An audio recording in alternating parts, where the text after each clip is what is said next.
And we adjust your head so it's more in frame. And there we go. Hello, everybody, and welcome to UNM Esports, the Mountain West Conference week/day 2. I'm Dieter, Elegant Cabbage Hanbicki. Joined with me on the cast is Mark Luna Ephemera by Lone, president of UNM Esports. Hello, everybody. We're just going to turn you up a little bit. And hopefully, if everyone... there's one viewer. Hopefully they can tell us if the levels are good. Yes, they will be watching, so... Yep. So we're going to get right into it. Tonight, the matchup is UNM versus Fresno State. Fresno already up 1-0, I think, in Mountain West. Technically, so is UNM because we had the bye on Saturday. What was that? And I think buys count as a win. I haven't been counting them as a win in the stats because it just makes it annoying. But right, yeah. I think buys always count as wins just off pure statistics. So worst thing that we can do is UNM worst score 1-10. Anyways, speaking of that, here is the Mountain West format for the year. Each team will play each other team for a total of 10 games. There are 11 teams in the Mountain West in total. Here's our schedule. Top 4 go to playoffs, which traditionally have been at the Esports Arena in Nevada, but I have a feeling that that's not going to happen because of Corona times. Yeah, we'll see what they end up doing, but there's a pretty hefty chance that it's all online. So, is Fresno State going to be streaming this game as well? I believe they will be. They had a stream going on Saturday, but it was only two dudes talking. They never actually showed the game, which is really confusing to me. Or at least that's what the replay was. I kept trying to find the pick and ban, but I couldn't find it anywhere. Yeah, as far as I'm aware, they just forgot, or I have no idea. I don't know. Speaking of pick and ban, here are the pick and ban statistics for the past day. A couple of notables. This, of course, isn't all the pick and bans. A huge amount of champions were picked and or banned the past day, including Dr. Mundo was one of them. But Rek'Sai, 100% win rate, 2 picks, 4 bans. Pantheon, 100% win rate in the 1 pick, only 5 bans. So that was 4 games he was let through. And just no one picked him for some reason. Kaisa, the only 100% priority champion, 8 picks, 2 bans, 62.5% win rate. She's real good right now. Yeah, Kaisa is a monster in the bot lane. You combine that with like any of the engaged supports, and you really run into a lot of problems, especially as I definitely know that UNM is going to be looking to play double enchanter bot lane, so we're definitely going to be seeing some tank support bans, I think. Speaking of the tank support, we do see that I think the highest priority support is the Leona, 2 picks, 2 bans, 100% win rate in those 2 games. Nautilus was a fairly high priority as well over the full day. And then Graves, 4 bans, 1 pick, 50% priority in all those games with a 0% win rate, unfortunately. From watching UNM scrims, I do think we will be seeing the Graves in all of these games. Yeah, whether or not it'll be mid or jungle remains to be seen, but we'll definitely be seeing it somewhere. Yeah, it is a UNM pick, and it's out of all the cheese picks that UNM can pick up, it's at least strong in the meta. It's not something super weird. For sure. And then the next segment, this is going to be a little weird because it's not a UNM player, but my personal Mountain West player of the week from week 1 is TT from Spartan Esports. 11.5 KDA over 4 games. Only 4 deaths in total over those 4 games, and that was all in the 1 game that they lost. He was deathless in 2 games, 8 CS per minute, and the Mountain West average is 7.25. Listen, it was not a UNM player because we haven't played, and it was a 30% of the team's damage on average. Absolutely monstrous carry, 15-0-7 and 13-0-5. luckily, we are not playing him this week, so we have a couple of weeks for him to cool off and demote, maybe tilt a little bit, and we'll be good. So looks like we still have about 5 minutes, so we will go into this next segment I'm calling Draft Diff. Chat, please tell me if the sound doesn't work on this. I have no idea if it will.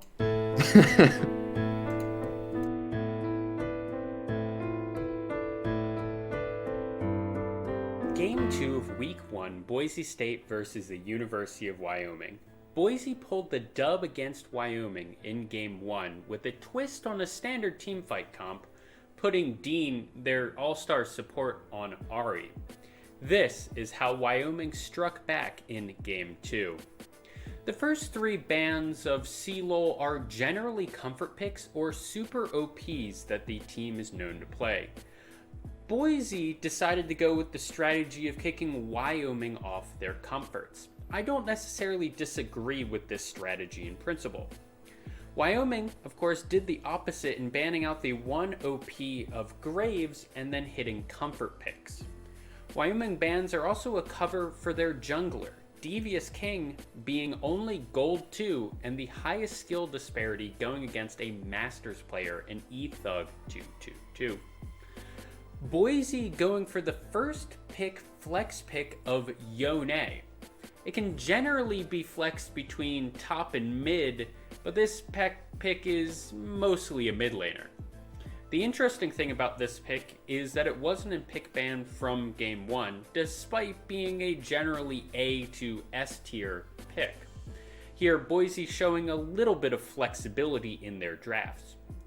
Wyoming had little or no reason to expect the first pick Yone or that much priority on Yone, seeing as it didn't show up in Game 1. The flex pick gives the ability to move the champion into different matchups if Boise wanted to. The response to the Yone was Trundle and Kaisa for Wyoming. Trundle being a pick away from Red Hot's de facto being a 4th ban, and Kaisa being the highest priority AD carry in the game. If you're not picking Kaisa on Red side first rotation, you're actually trolling. The Trundle does throw down the gauntlet and says either 1v1 me in top lane as a carry, or have fun in the Trundle matchup as tank. This somewhat forces the Yone to go top, unless they don't really want a tank or only to have a tank jungle or tank support on Boise State. The problem with the Trundle first pick is that there are meta picks that do hard counter it, specifically Renekton. Boise here, in Phase 2, should take their AD carry and jungler.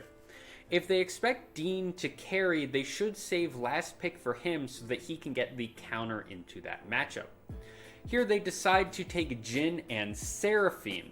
Jhin is usually considered to be the second best AD carry in the meta, so that's no real surprise here. And Seraphine, while you can flex that into the mid, you're expecting that pop star to go into the bot lane, usually in the support position, especially with the Jhin already being picked up. Wyoming then pigeonholes their draft by picking Katarina. Not a terrible pick, seeing the presumptive mid lane pick for Boise in the Yone and picking what they want into it. The problem is if that Yone is in fact top, Wyoming has now picked all 3 of their carries in first rotation and can easily be counterpicked with only Yone really being locked in. What you would expect to see from the second ban phase here from Wyoming is a Renekton and a Mordekaiser ban, and you would expect that Boise here bans engage supports to keep the Kaisa from being a terror. I would see Leona and Alistar or Leona and Nautilus. And then we would also expect that because we have the mid lane and bot lane of Boise against 2 solo lanes and the AD carry from Wyoming, the draft should be pretty much won here from Boise, with really them not doing all that much. Wyoming just kind of played into Boise's hand. They picked their 3 carries, and this should be fairly easy to get a counter matchup into the top lane or the mid lane, into the Katarina if you want to send the Yone top, or play the Yone into the Katarina and pick whatever you want into the top lane. In this second ban phase, Boise opts into banning 2 high-priority AP junglers, Nidalee and Lilia, while Wyoming removes Mordekaiser, which we've already said was a good idea, and confusingly Nautilus. The Mordekaiser can be understood as a counter that they wanted to remove from the top lane. That's a difficult pick for the Trundle to play into, but the Nautilus ban is a weird one. This might have been a gamble thinking that the Seraphine was going mid and the Yone top, but then the next pick to come out from Wyoming is the Blitzcrank, which would imply that they think that the Seraphine is bottom, because you'd want to play an engaged support into that squishy AP mage, so why didn't they just pick Nautilus and ban something else? This is a weird draft, and the only thing that Wyoming is missing right now is their jungler. They saved their last pick to get the jungler on a comfortable matchup and hope that the other 4 people on that team can carry. Boise then, in their last rotation, picks Renekton. The Croc fills out their comp really well and is a counter to Trundle. They just need a jungler now. This is Renekton top, Yone mid, Jhin bot, and Seraphine support, fairly AD heavy. So they did realize what they did in ban phase 2. They banned out 2 high priority AP jungles, and there are still 2 left. You could go Elise or Gragas. Both are high win rate solo queue picks. Gragas being a high priority pick in all regions of professional play, and Elise just generally being good right now.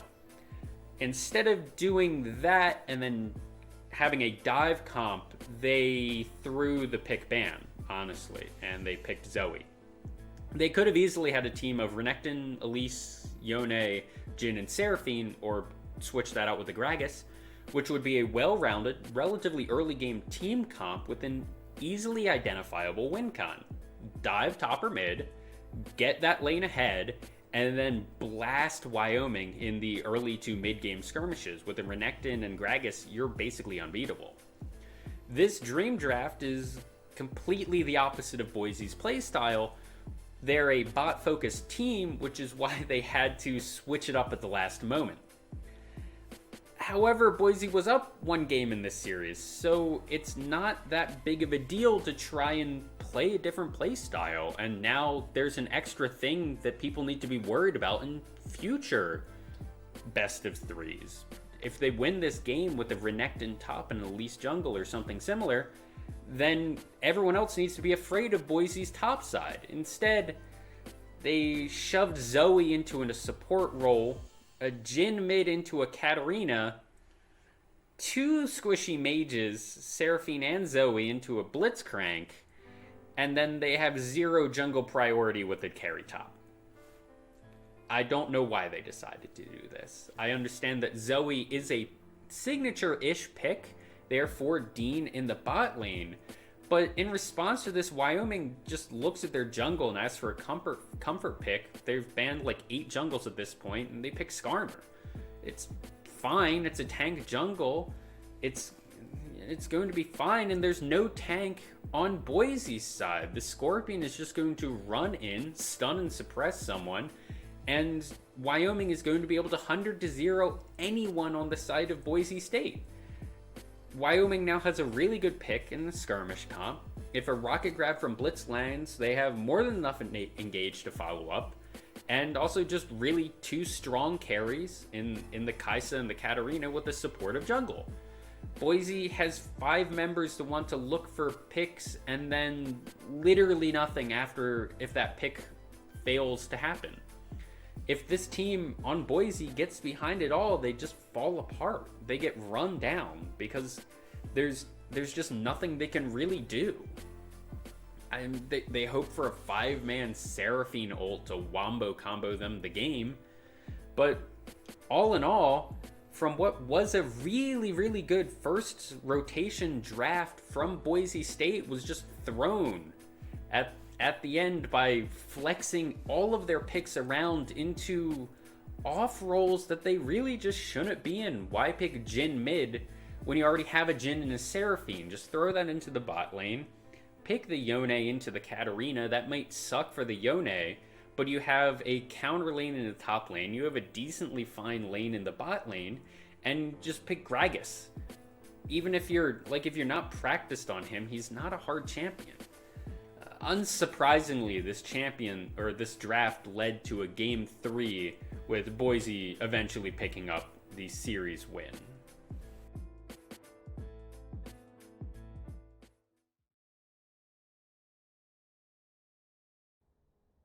And welcome back. Hopefully everyone enjoyed that takedown of Boise State. We are in pick and bans for game 1, but real quick, going down the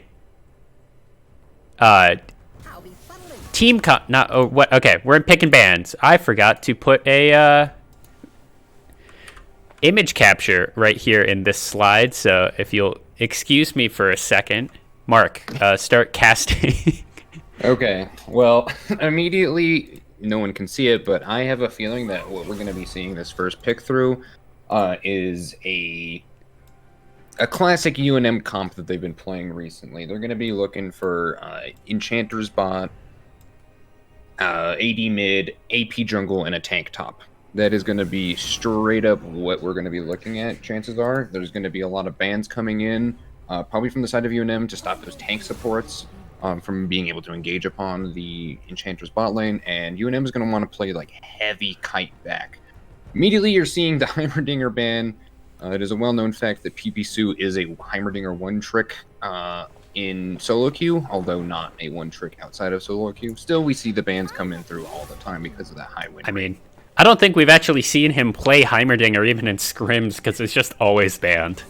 He played it once during Clash, and that was... Oh, yeah, that was true. And then also Lulu and Nautilus coming out as bans from Fresno State. That's who we're playing. And... I'm actually shocked to see the Kai'Sa make it through. As we know, Kai'Sa is huge right now. Yeah, 100% pick ban. 100% pick ban, 62.5% win rate. And hopefully that will go down after this game, but that's a completely fair and honest pick 1, honestly. Yeah, it's we might see the Jhin here. We see 2 enchanters, namely the Seraphine, coming out as a ban on the side of UNM, a favorite in the bot lane, a favorite flex pick that they like to pick up. We do see the Graves being flexed. They can take that mid or jungle. I'm 0% surprised that they ended up taking it, and they're actually going for that Alistar. They're really changing up the playstyle here. That's a very interesting... Usually Alistar is the kind of response to either the Nautilus, which was banned out by Fresno, or the Leona, which I think is right now probably just a little bit better of a pick than Alistar. They serve generally the same function, but maybe this is just thinking that Fresno is going to pick the Leona and a preemptive sort of counter to that. Maybe. I mean, Alistar does offer way better tower dives in general than Leona, but Leona's roaming is just 10 times better usually. She can go across a map and just kind of CC anybody to death without needing too much backup. Which you won't really see with the Graves. I mean, he has the smoke screen, but the ganks between the Graves and the Leona would be really good. But Graves Alistar's okay. A Nidalee pickup here in the jungle for Fresno State, and then Jax, actually the top lane pick here, completely blind in pick 3. That's hard counter there. Yeah, that's brave to pick Jax this blind. Poppy, the response here. I mean, that's top. It's not going to be jungle, and it's not going to be mid. So the Poppy here is perfectly fine. UNM now have most likely their jungler, their support, and their top laner, and Fresno with their AD carry, jungle, and top. I'm expecting mid lane bans to come out here from Fresno, but we might also see Jhin and maybe Misfortune pop out just to try and kick Medium Willie 69 onto a lower priority. What's interesting here is that the draft isn't parallel. Usually you see a lot of parallel drafts. So like you pick the ADC, the enemy picks ADC and like one other, and then the enemy responds with a response to the picks that you have plus another, and then you go into second ban phase. Here we see UNM just not grabbing an ADC. We see Fresno not grabbing a support, and that's whack. The traditional first 3 picks, traditional quote unquote, is you pick your jungler and then your bot lane, and then you have your ban phase to kick out any other solo laners that you don't want to see. This of course changes a little bit, but that's the generally most traditional. I think what we're seeing here also is, even though UNM did kind of pick a little differently than I had anticipated, they still have this heavy, like, peel kind of comp going on, like the Poppy W for the Jax in Italy. We're seeing a Protect the Cog, maybe, as they hover the Kog'Maw. Or they're hovering the Soraka now. That one, I would be interested to see if they actually follow through with the tank Enchanter bot lane. And we see Jhin. I'm surprised that didn't get banned here from Fresno, but we see the Echo and Talon as the bans from them. Targeting Pipisu in the mid lane, not particularly surprising there. Talon, not something we've seen before, I don't think, on the bans, but Echo was also a very high ban rate in all of Mountain West. Now a Gragas coming out. There has to be a Gragas mid. And then realistically, you definitely wanted to see a bit more of the dive, I think, on the side of Fresno, especially as UNM seek to just play fights backwards as much as possible. The Janna pick is a little questionable just overall, but it's going to be a boring lane bot. This is a very... this is a win lane, win game comp here from Fresno State, really. Mm-hmm. It's not... Their skirmish is really good, but their full-on 5-on-5's pretty mediocre, honestly. In the 3v3, I actually really like it just because of the Nidalee, but full 5-on-5, UNM has an insane comp, really, for just run at them, try and blow things up. They have Alistar to put that ball on from Orianna. I personally really just like the team comp from UNM is just going to be a lot easier to execute. Yeah, 100%. Like, it's sure if Fresno does like do well, then they can kind of roll it down. They have a ton of fight disruption. They have a ton of poke. They can play it back just as well as UNM can. But UNM has now, with that Orianna pick, a hard and heavy engage that they can use if they want to. The Gragas pick is really key here, I think, for Fresno. They really want to play around it. That ult is going to cause a ton of disruption and be able to like cause Nidalee, Jax, and Kai'Sa to all pick off targets as they want to, without having to like force a big team fight with the Orianna Alistar. That Gragas is also a little bit of a counter to the Jhin, I feel. Just you can throw the ultimate or just body slam at the curtain call if Medium Willie 69 is a little bit too close to the fight. Right. But also Orianna does have a whole bunch of ball delivery systems here. Put it on the Alistar, have him headbutt pulverize in. Graves can dash forward. Poppy with the steadfast presence into the headbutt into the wall. Can get fairly deep in. But I'm interested to see how these team fights go because both teams kind of want to do the same thing or not really the same thing, but like both teams want to do opposite things. So UNM wants them to group. Fresno wants to group 0%. If we see Jax like leave a lane, or a sideline, I'd be surprised, honestly. Yeah, the Jax is definitely going to be. It's definitely the weirdest part of this draft from Fresno. It's it's just kind of it doesn't really fit in with their team comp, and it was picked early, and I don't know. There's a huge amount of disengage here, and then they also have a Nidalee who doesn't really disengage particularly well. So it's I definitely don't think that Fresno have the immediate advantage, but I mean, laning phase could prove different. Who knows? Yeah, they could just lane kingdom UNM, although I doubt it. From what I was looking through, I looked through almost all of the op.ggs of everyone in Mountain West, and really there isn't much lane kingdom. I'm not even sure if there's a challenger anymore in Mountain West. Dean hasn't hit Challenger in like 2 seasons. He was Diamond 1 last season, ended Masters in the season before that. So I think the highest is actually Boise State's jungler, eThug222. He is a Masters player, and I believe that is the highest rank that we have. I believe you're right. Other than that, more or less everyone in Mountain West is mid-diamond-ish.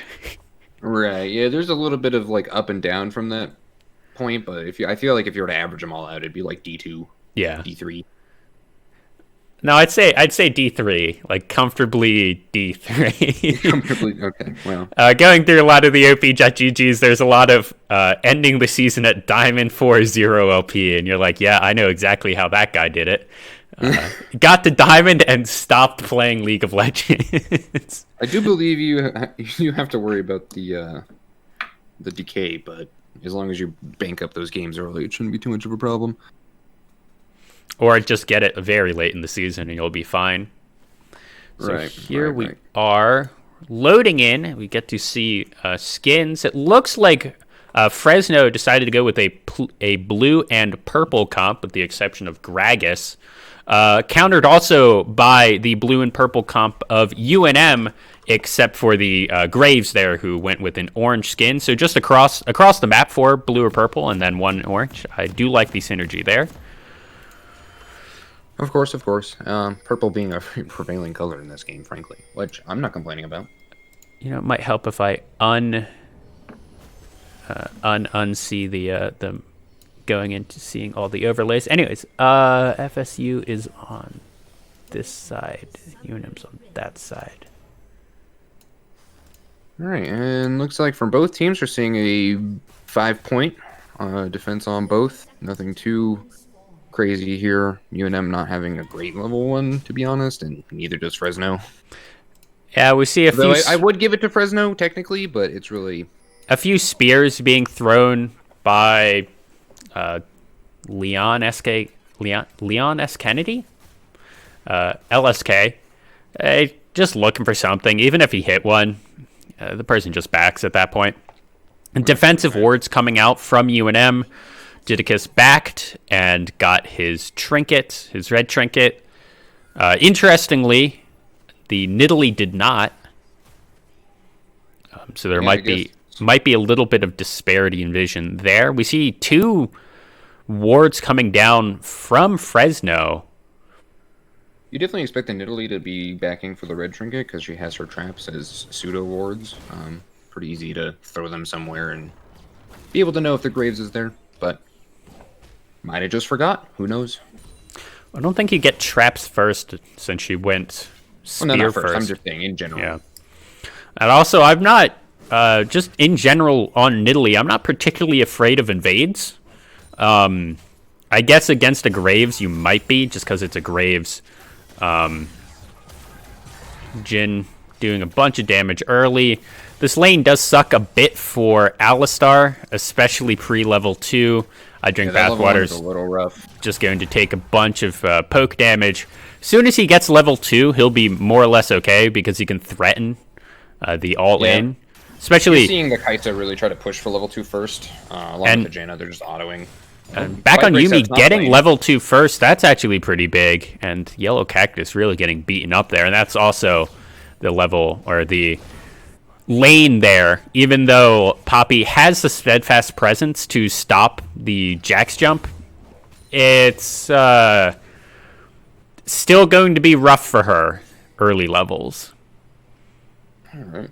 We're seeing the a little bit of miscommunication between the Jaina and the Kaisa. Kaisa definitely wants to move up a little bit. Jaina saying, no, I do not want to be up there. If we go up there, we die. Well, the interesting thing that we saw, I drink bathwater, not quite in headbutt pulverized range. That would have been a lot. What we saw in the early, very level 1 range of this bot lane from UNM was the Kaisa was getting bullied out by Jhin as the Janna was getting bullied out by the Alistar. Hold on here. That's a flash from Pipisu, and that's going to be all. I think I might be a little bit far behind you, so we'll just... Yeah. A little bit of Dark Harvest stack in there from the Nidalee, not too bad. Blew the flash. Jax, of course, continue to just fight the Poppy at every given moment. Does have to worry about the wave a little bit, but unfortunately for Yellow Cactus, the wave is pushing into the Jax. Yeah. So there's a lot going on there. But yeah, that was in the bot lane, level 1 here for UNM.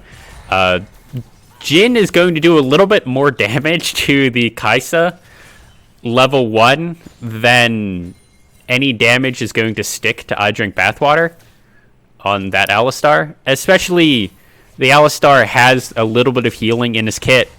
And even on half health, it's still a champion that's really big. Flash forward by I Drink Bathwater, missing the headbutt, looks like there, and he's just going to get harassed down for that. Didicus going in. He's going to get most of those chickens, but Chunky Monkey 50 is here. A good dissonance stopping anymore from Pipisu. If UNM's not careful, they might be in a bit of a questionable moment, especially if the Alistar continues to try to like bully these people as they're under tower. Well, with how really low, Cheesy is at 300-ish HP. Medium Willie 69 accidentally tanking a turret shot. He'll be fine. But this is a full HP bot lane. There is a Nidalee around. Nidalee come in, but she is taking forever to do those Krugs, and by the time she does get there, the wave has exited. But it's also, the Nidalee's full HP, but that bot lane does not want to take a fight right now, because even if the bot lane for UNM goes down, they're going to get at least one trade kill there, with just how low Fresno State bot lane was right there. Right, but you don't also want the Nidalee getting ahead. If she gets that Moonstone early, then no one dies. Of course, Moonstone Nidalee being the prime pick these days. Moonstone's just kind of insane as an item. Yep. The interesting thing is we are seeing a bit of a lead here from UNM. Probably most of that's in the bot lane, and almost double CS lead. I wasn't really paying attention. That's 40-20 for Medium Willie 69. Yellow Cactus a little bit behind. Good steadfast presence there. She's level 6. Back on Yuumi. Going to pick up most of this wave and be fine, but even invading, going immediately onto this, backed up by the Gragas. I don't think she wants this, though. Like that, Didicus is level 5 to the Nidalee level 4. Pipisu here to try and defend. Definitely wants it, because the Janna roamed up, in addition to the Gragas roaming up. And Didicus good with the smite, so sure there was an invade there, but now Didicus, I'm going to say, is even more ahead, because that was just a waste of time from Leon S. Kennedy. 100%. They definitely could have been farming literally anything else, and also not needed to bring up the Janna there for presumably no reason. Yeah, because now Cheesy really, I mean, I guess the Alistar doesn't have flash, but you don't want to be there. That's super aggressive in a lane with a 2v1. I Drink Bathwater might be the first one to go down. Ignited onto him. Very good pulverize hitting too. He does not have flash, but now Didicus is here. Headbutt going in. I Drink Bathwater so low. Trying to use the bush. He's going to be first one, but now Yellow Cactus is here. Getting a knock-up onto Jinxie move. Flash word by Medium Willie 69. He's going to get one in return. Chunky Monkey going low, getting rooted up. He's going to be the next one. Double kill down from Medium Willie 69. The collateral damage from Didicus. Not able to find anyone else. Leon S. Kennedy, very low. Poppy looking to see if she can get a cheeky headbutt into the wall. Cheesy might be that target. I don't know if you noticed there, but 2 Nidalee spears went wide during that fight, and it functionally lost them. Oh no, Yellow Cactus. He's going to be fine. Oh, that was an excellent blender, and another spear went wide. Cheesy nearly died there. Huge there. Gragas teleport for nothing, evidently. They lost the dragon, they lost the fight, they lost the TP. Alistar's top lane, making sure to grab all that. Jax can't even fight him. That's actually... well, now he can, now that he's out of tower range, but still, it was a little rough there.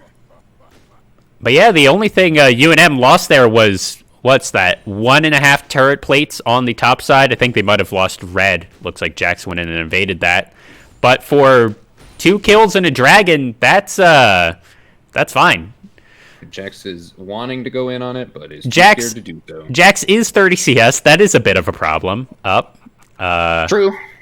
The TP putting the Poppy a little behind, but with the double assist, it shouldn't be too bad. I'm going to say there, Jax is going to be a little bit up. Leon S. Kennedy nearly died there to the right buff.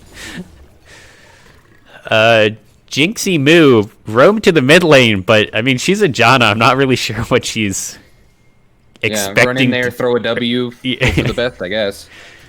I mean, if you, Except I guess for, if of course, not really doing a whole lot in terms of a gank.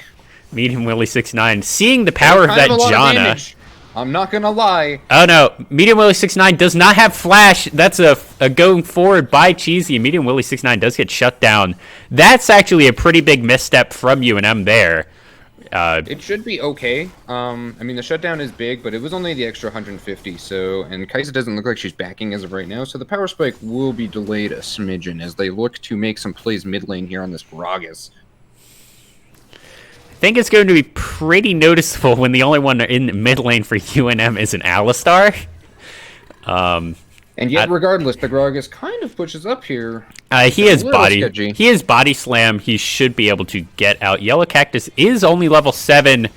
Not able to get that steadfast presence up. Well, looking for the hard engage. Didicus will be in range, nearly coming in. It looks like it's going to be a 2v2 top lane, but Jax is doing a ton of damage. I'm not sure Yellow Cactus can do anything about it. Oof. He's just going to go down there, and that's going to be... This Jax now might be a problem.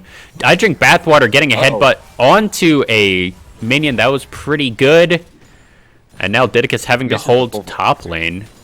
And that was another... At this point, should we just start counting the spears that do hit?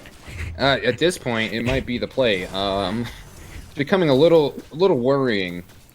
Yeah, like, I think if they landed the spear there, they definitely could have dived, but... Honestly, even if they didn't, I think they still could have.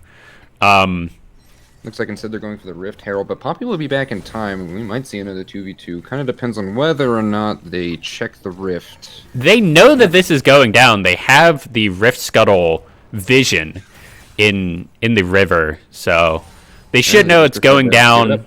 Looks like it was just picked up. No one's gonna fight it. Didicus taking his Krugs, I think, and then backing. Medium Willie 6'9" will get another turret plate.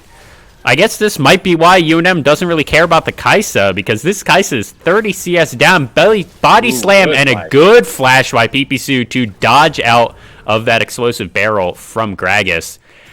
He just didn't... He could have gotten that kill. He just needed to combo it better. If you do it immediately, the body slam into the ultimate, there isn't any time for the person to react.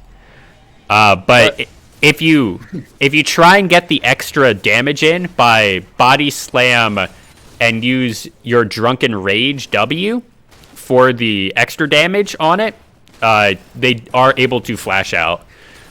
So... a little bit of a misplay there. Yes, I do know Gragas mechanics because...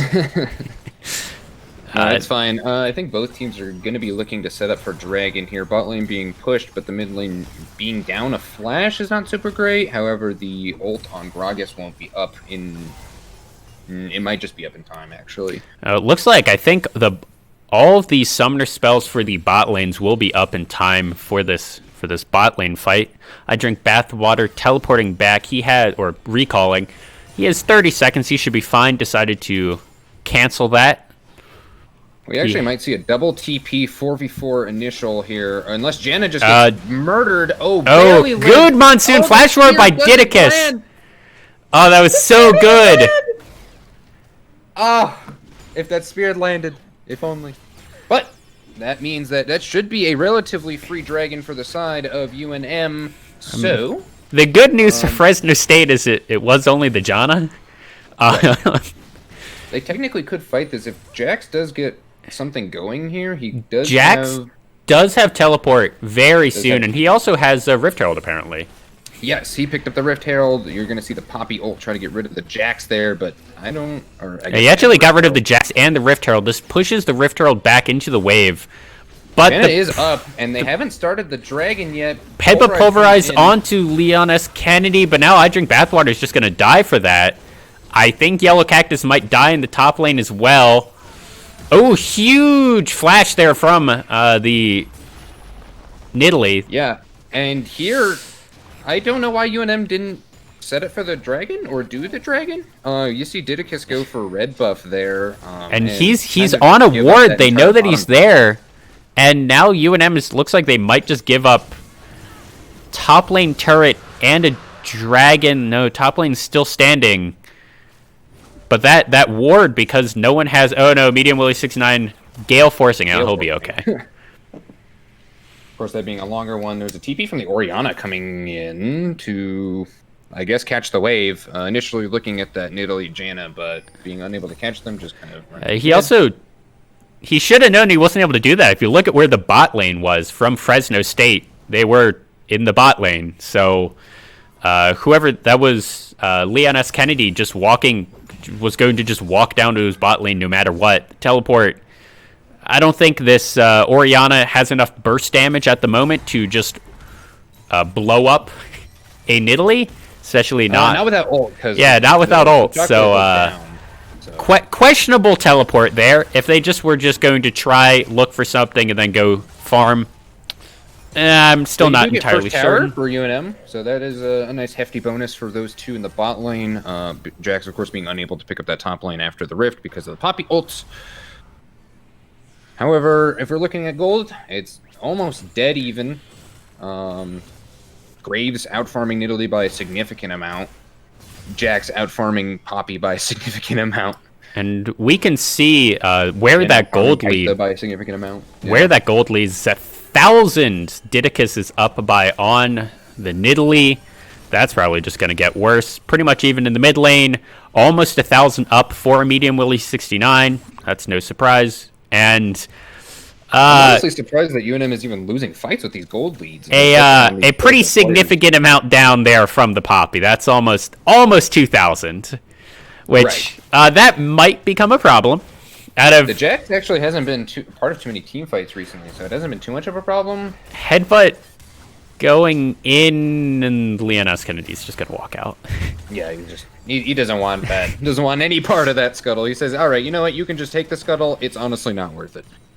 And also getting tower bot lane, pretty much farming uncontested. I don't know what UNM is doing here up in the top side of the jungle. I guess they're looking for the top tower. I mean, they did do they're a little slow on it. I feel like they got first tower a couple minutes ago. But this is the correct macro play. You swing your top lane or your bot lane up to top once they get it. Current call going down. I don't really know why. I think they were just trying to push the Jax off so they could push the tower.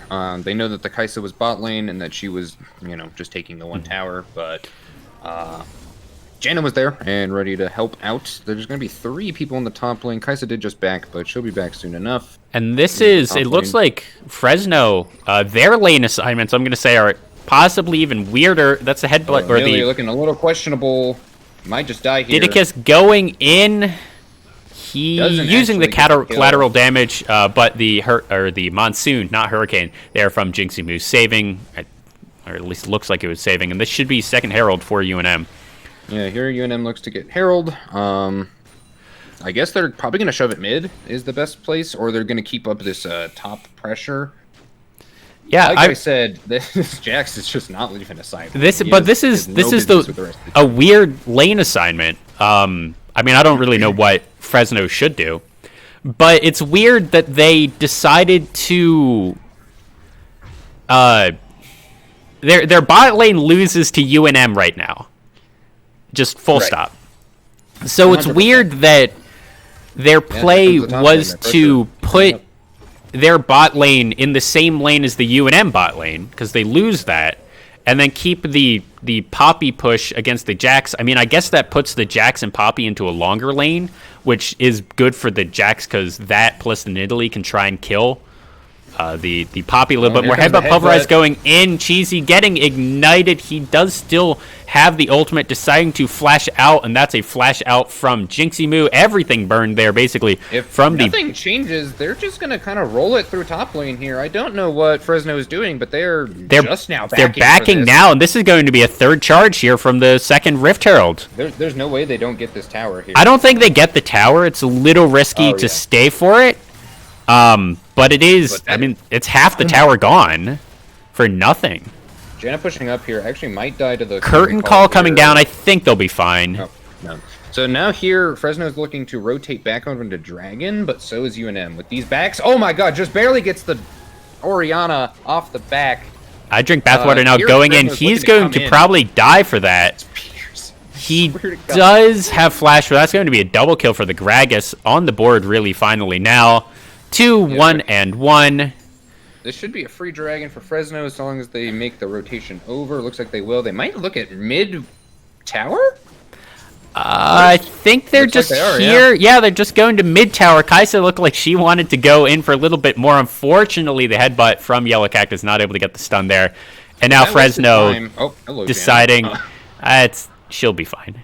It's a Janna. Well, with that wasted time, UNM could have come back into the Dragon, but it looks like Didicus is backing. It's going to be a tense fight, honestly. I think Fresno just gets the Dragon. Yeah, Fresno gets a Dragon. They might get a trailing kill, whatever you want to call it. Jinxie Moo just keeps getting snared up, but she's a Janna, and I don't think Nidalee wants to be there. Sketchy place to be for the Nidalee. Stunned against the wall, headbutt pulverized over the wall. She might go down. That's a flash out. Just barely not managing to pick up anything here. Definitely Fresno overstaying, but somehow like not dying. Yeah, that's the power of the. I drink bathwater now, looking for a dive. Yellow Cactus is here too. Jinxie Moo dissuading it. Hey, there's a spear. It really didn't do much. It did not, because it hit the Alistair, but you know. A cask there thrown by Chunky Monkey. Yellow Cactus a little deep. He'll be fine. Puts on the Steadfast Presence. Jack's going back to the side lane, gonna farm it up. He's looking to Horizon the Poppy. Honestly, not too far. Oh, Yellow Cactus got that big chicken. That's so tragic. Leonis Kennedy has just been having an awful game, really, honestly. I don't know how the Janna continues to live, but finally gets taken down with the Shockwave Curtain Call. Double on the Janna. Why are they teleporting in? Just give it up. Like, no, they push him off, actually. I mean, that was 2 ults for a Janna, so I think Fresno is actually not in the wrong there for that. It's 2 ults, but it's still a lot of team fight available for UNM. Yeah, I think they're just trying to create pressure so the Jacks can just chill top again. The game plan, A1 game plan right here is just farm it up. Yeah. Keep the gold flow incoming. Pushing out waves into Fresno. And the worrying thing I'll say for Fresno is if they keep this gold really as even as it's been, I think this might be the biggest difference in gold we've seen. This is a 600, 700 gold lead to Fresno State right now, with that second tower going down in their favor. UNM's team comp is just kind of better as the game goes on. 100%. Where Fresno's is not. I mean, they have a Jax who's going to split push forever, but I mean, at some point the Jax can just join. They don't. Okay, I was gonna say they don't take the ward. The Jax can join the fight at some point, and it will be deadly when he does decide to finally join. That hurt. That one was a rough. Does hurt. The pulverize not hitting. The Imperial Mandate, of course, proccing on that Nidalee spear on top of it being a pretty hefty range Nidalee spear. Both teams kind of just like running around, looking for objectives, finding vision. I mean, this is the hard part of League of Legends now because all the side turret, outer turrets are down, and mid lanes are still standing, so you can't really go into the enemy jungle to put wards down, and the mid lane outer is the hardest, but actually it looks like UNM caught Fresno out or in rotations here, and they might... Nope, they're not going to get it. Nope, wait, they're still going to go for it. Here comes the Jax coming in hot. Teleport in, medium Willie 6'9" on the front line. He's going to have to flash out now. Back on Yuumi, able to get it. PPSU next. And back on Yumi's going to die here to the graves. Huge hammer there from Poppy. Saving 2 of them, I think. Fresno actually wanted to just kill the Jhin and leave the fight, and that's what just happened. I think the Poppy completely disengaged the fight there. Yellow Cactus having to flash there, and he's questionable. Here comes the Gale Force. Why is he all the way over here? Oh, and that's Yellow Cactus getting sniped down. He had all the stacks on him. That's unfortunate. kind of a miscommunication, I would say. Poppy ran up without the rest of the team. I don't know why the mid lane tower there. I mean, I don't know why the Poppy ran left after the fight when everyone else just stayed in the mid lane. Right. I do think the Poppy ult was good. That was a good just we got the Jax. Get 2 people out of here. See if we can re-engage. They weren't able to. And this is really big. Over, but I think she's just gonna die. Honestly. This is collateral damage down from Didicus, and that's gonna seal it. Should be a dragon for UNM. 30 seconds on Dragon, 33 on Kaisa. This mid tower has like 4 HP. We can actually go and look at it. It has 122. Jin really just needs to play it safe here. They really just don't want to fight. They just want to take the dragon and get up out of there. Poppy, of course, isn't there, so this is a 4v4 at the moment. She's running down. And immediately just kind of chunked to half. That's going to be pretty big. Yellow Cactus again on the wrong side of the fight. He isn't quite tanky enough to really do this. Hammer spinning, kicking Jinxie Moo out. UNM might trade this dragon for turret. This will be second dragon for each team. Yellow Cactus trying to save the turret. Pipisu coming over as well. Looks like they're definitely looking for a fight here. Shockwave does miss onto the Nidalee, and so they're just going to walk up out of there. They don't get the tower, but honestly, on some level, they kind of don't care. UNM actually pushing everyone out. This should be their tower. There we go. There it is. Finally, there it is. Mid-tower. This game would be a lot easier if UNM, they kind of gave up those 2 dragons to Fresno for no real reason. And I think right now, if they really tried, they could have been at least 3 dragons on Soul Point. Here's how UNM wins, right? Jin does 1 billion damage. Kaisa, not as much anymore right now.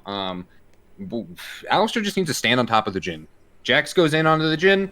Alistar headbutts him out. Nothing they can do. Jax or hold the Poppy on top. Let's see. Back in Yumi. Behind. Just pushing up a little far here. He has Pipisu around, but with Pipisu backing, and that's a really good. I think if he didn't land that steadfast presence, that might have been a kill. Yeah, that was definitely a sketchy one. Good steadfast presence on the side of on Yellow Cactus there. Fresno still NA ramming mid lane. Want to get this tower. They want to break open this I think map. they get it here. Yep, and that's 3 towers to 4. Really, the surprising thing about this game is the team with the Jax is down in turrets. Yeah, but up in kills. Well, here comes the Jax just fighting the Poppy, getting super low. Nidalee caught out here. They're gonna be blasted in the face. Here comes the. That was a really good cast. The Alistar being caught up. A good shockwave, and that's the Gragas going down there. Actually, 2 flashes force Didicus in the middle, and the rest of his team not there. Headbutt away, and Jax getting booted out. So 1 for 1, a mid for a jungle. Here, I think if I was Fresno, I would have went straight to Baron, maybe.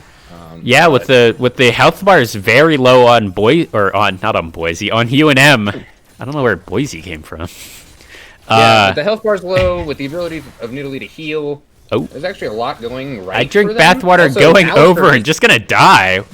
Pipisu, not okay. He should be fine. Yellow Cactus, kind of low. Here comes Yellow Cactus, just I think gonna die. Ooh, doesn't quite die though. Jin looking for the hits on him. Does find it. Here comes good Jax, Gale Force. Power dive, immediately death. Gragas, I think took a minion hit there. I'm not entirely certain what he teleported on, to be honest. I believe that he TP'd onto a minion, but then the minion shot him, and so he lost his home guard immediately. Huh. Also, apparently your gain is quite high. Looks like Fresno's going to be setting up for Baron here, grabbing the scuttle. Got that easy vision. Doesn't look like UNM will respond by even pushing it, so it's not too bad they still have that pink on there. The vision difference in this game is kind of insane. If I'm going to be honest with you, there's pinks on the side of UNM everywhere. There's wards everywhere for UNM, and you notice Fresno has like a lot of like clusters of wards, whereas UNM's is a lot more spread out. So I like the spread out idea a lot more than the clusters. I think that it just provides you a lot more information than just like having that ward lane. Like, what is that doing? Well, that Warden lane is showing to anyone who's in mid lane who's coming to match them. The real questionable ones are... But the minions were there. Yeah. I mean, Either this way. is... I'm going to say these are the classic, oh, we just took mid lane turret wards. Let's just put some wards down kind of around. Dragon UNM is spawning... posturing kind of for a fight here, but I think that they kind of want to wait for the dragon fight. They really need to like look for these team fights more than they want to just like be running around without each other. Yeah, I mean, They Jax is continue in to the... get caught out in whack Jax is in ways. the bot lane pushing up, and no one's really there to catch Oh, the here wave. comes the Janna, just gets murdered, but doesn't actually die. There it is. There it finally, is. the death. And Okay, so Fresno is backing off after that, and it looks like the second dragon in a row. wait, actually, Fresno's just running it down mid. Fresno probably looks to run up here. Fresno after this. is going to be caught out. Why did they do that? This Cheesy's Oh, not going to wait. die. Good killer Oh my instinct. god, they And actually get out of that? I mean, they used everything to get out of it, and now Yellow Cactus teleporting to the bot lane to try and Doesn't save quite- that turret. He manages to make it, which is surprising. If you're Fresno, you go Baron right now. You know they're on the dragon side. You know the Jax is down there to create a ton of pressure. Why they're not just rushing that Baron is beyond. But Jax I is guess also they in give an up the dragon awkward for free. spot. This is... I see help They're me pushing pings. mid again. I see help me pings onto the Baron, but no one was there to contest the dragon, so you just leave Didicus on that dragon and, 4 men go mid and hope that dissuades them. UNM just has better vision score on the Baron, so they were never even worried. Like, Fresno didn't even Like clear out that pink ward on the Baron. Like, Yeah, they haven't looked at Baron at all game. Those pink wards have been there forever, it feels like. Looks like here they're going to kind of bait the graves with the Nidalee, or at least they're looking for it. And they decide it's not worth it because they don't have any vision on anyone else. so you're, I think you're more of the Janna player than I am. Why does Janna have Elixir of Iron right now? To survive the fights, I guess what she wants is to just not be bursted and picked out early, because that's been like a problem twice now. But when do I you don't know want why to go it's so early. When do you I want to don't know go like why. Staff of Flowing Water or Ardent right now? Because I that's 100%. You want the staff. You want to be able to run away from these people and just sit. because that's just going to be I'm better, kind of in general. Oh, here comes the Baron. They just immediately jump on it. They see the Orianna bot and the multiple people mid, and they just hard UNM rush the sees Baron. this. There's no pink ward on this Baron. They see it going down. Yellow Cactus is here, but he's the only one. UNM PPC finally does not responding. Have teleport. He And- might die. Oh my god. That's a ton of damage. Yellow Cactus is basically just solo push them off the Baron. Like, If Jax does crack open the base, it was definitely worth it on the side of Fresno. If he does not, then it was not worth it at all. I think PPC Yeah, I think PPC has enough wave clear to. He ulted the wave, PPC, so this second push might be a little bit harder for the Orianna to clear, but we'll see. Especially, oh my god. Oh, that's the flash from massive. both carries. And unfortunately not able to do it. That's going Rocket's in going from in. Alistar. I don't think he actually meant to go in. I think that was a disengage headbutt pulverize that Yellow Cactus decided to follow up on. Yeah, and Fresno just has a ton of pressure. I don't know where it's coming from, honestly. I mean, guess it's the mostly Jax. from that Jax Yeah, they just have so much pressure on this bottom side of killer. the map with the Jax. And so now much pressure. Fresno starting out that Baron They again. still don't clear the wards. No one even has a pink ward in their inventory. Literally, what are we watching? I honestly don't know. Okay. Like, why are you doing a Baron Okay, without a Boise, pink or not, ward? why do I keep calling them Boise? UNM is here. That's the disengage cask. It was way so They early, steal it! and he just They took steal it, and he kill! gets a kill. He gets a double kill. What is Fresno doing? What the? That cask was awful. And then they don't even get the.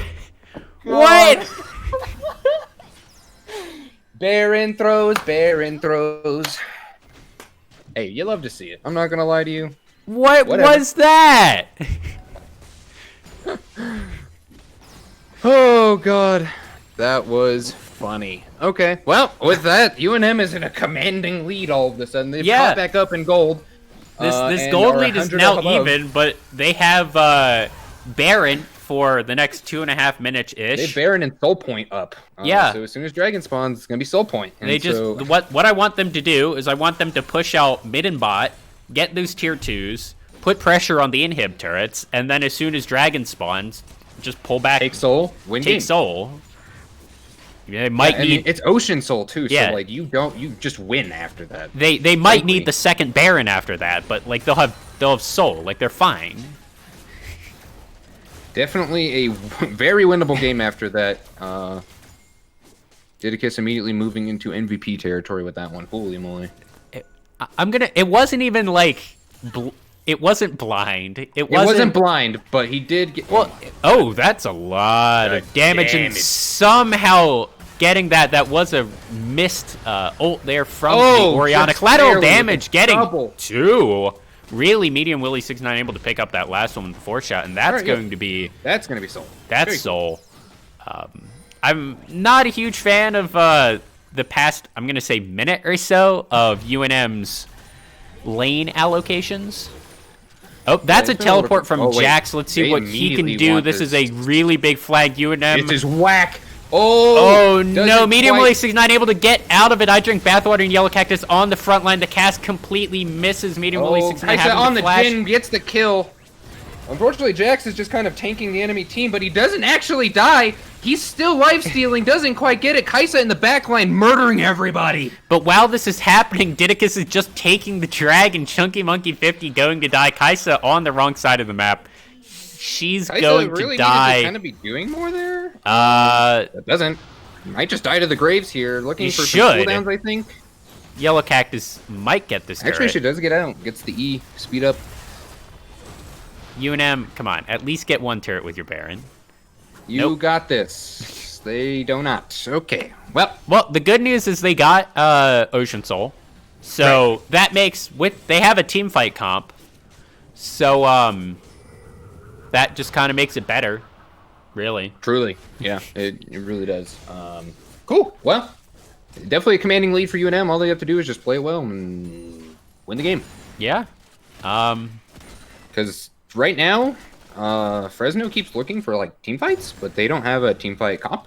It's also 36 minutes, and their comp wanted to do something at like 15 to 20, and then I mean, we saw it happen. Like they were definitely ahead, and then just threw it into the gutter. and I want to give Didicus all the credit in the world for stealing that, and like it was a Well, good he got steal. the double after.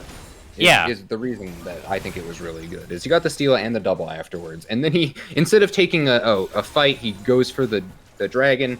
Like, dude is definitely looking at objectives over kills. But like the man, he's 3.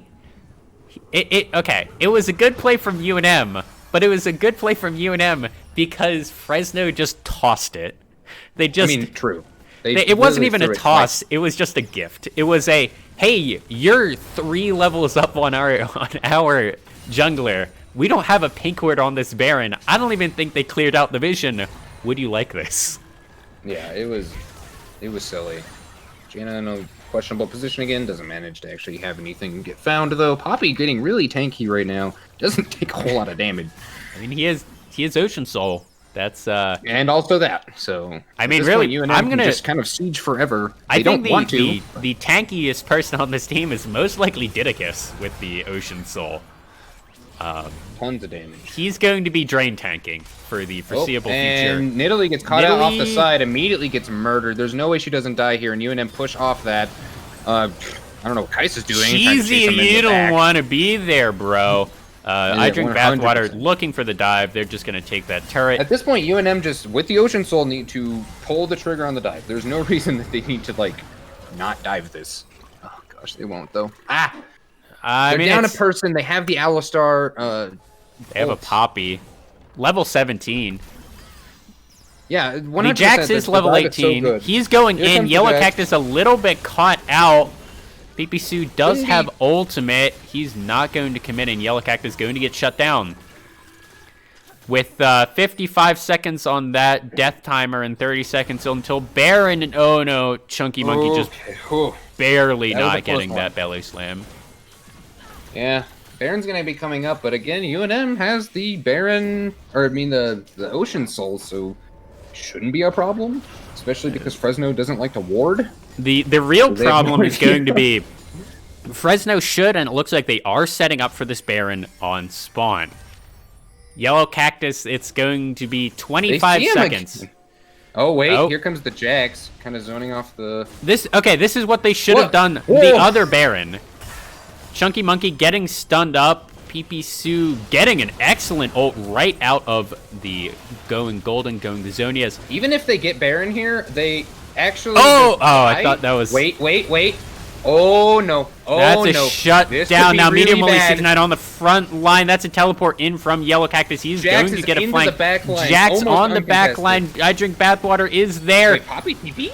Yeah, Poppy is up. Now, Curtain has been called back, and Yumi does so much damage. Cheesy getting Curtain called, and that's probably just going to be everyone disengaging.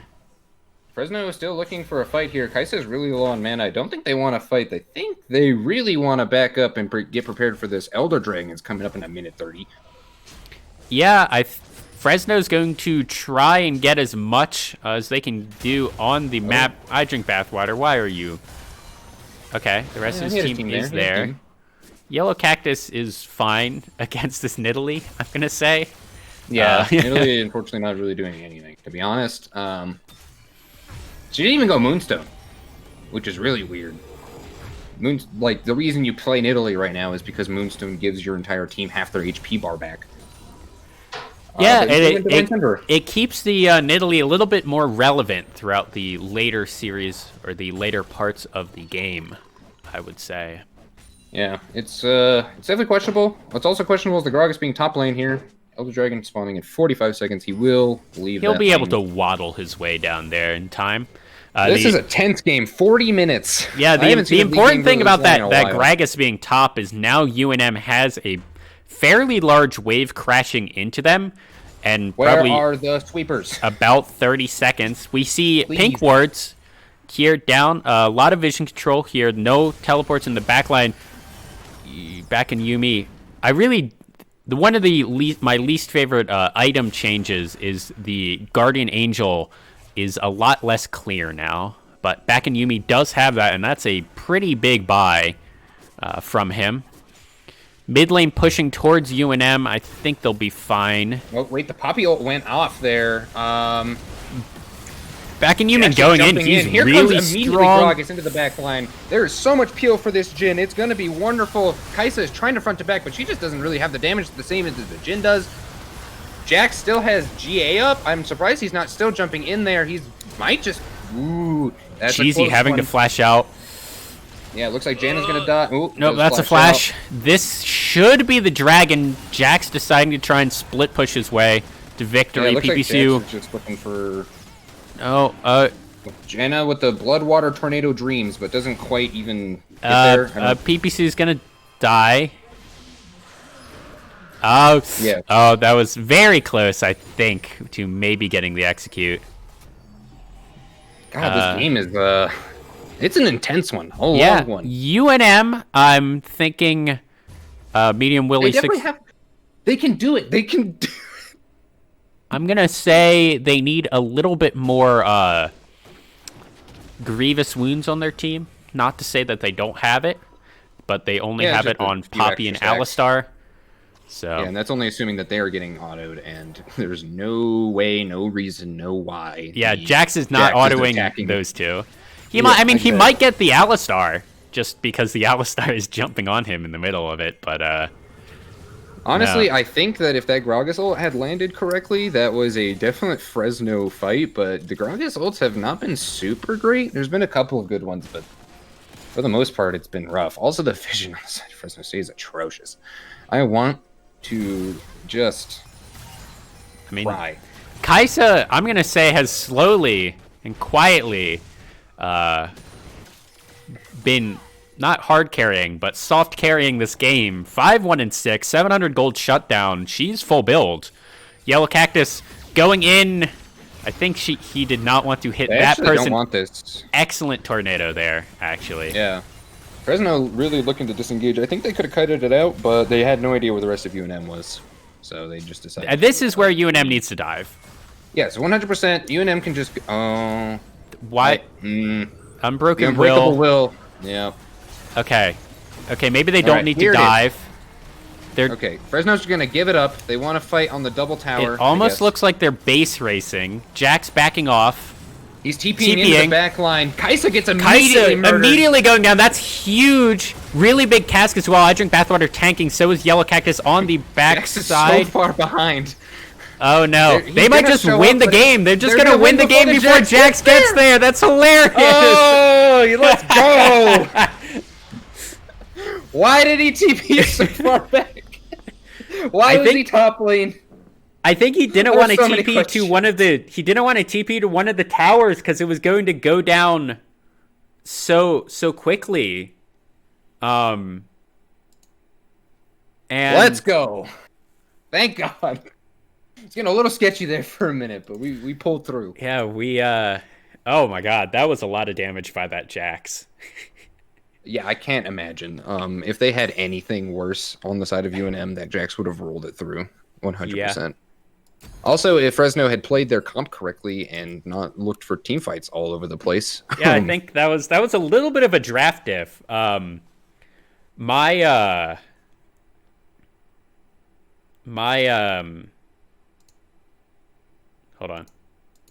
There we go. My opinions on the draft is it takes a specifically atrocious draft for it to matter, I'm going to say. Like, especially at this ELO.